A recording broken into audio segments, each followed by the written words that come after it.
কিশোরগঞ্জের তাড়াইল উপজেলা থানার অফিসার ইনচার্জ সাব্বির রহমানের বিদায় উপলক্ষে স্থানীয় নেতাকর্মী ও সাংবাদিকদের সঙ্গে মতবিনিময় সভা অনুষ্ঠিত হয়েছে। রোববার 7 ডিসেম্বর তাড়াইল থানায় এই মতবিনিময় সভাটি অনুষ্ঠিত হয়।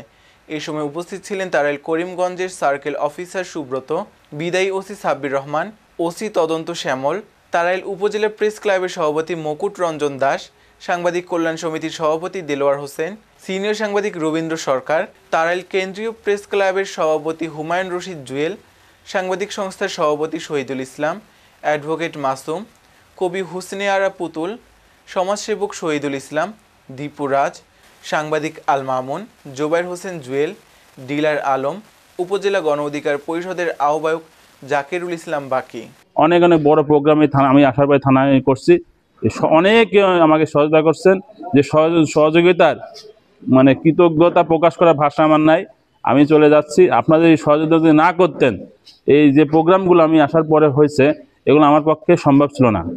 আপনারা কিন্তু করছেন, এই জন্য আপনাদের প্রতি আমি কৃতজ্ঞতা প্রকাশ করছি।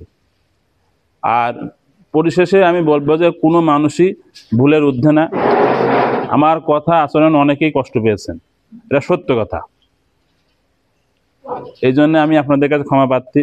আমার জন্য দোয়া করবেন, আমার পরিবারের জন্য দোয়া করবেন। আগামীতে আমি যেখানে যাচ্ছি সেখানে জনগণের জন্য সেবাটা ভালোভাবে দিতে পারি।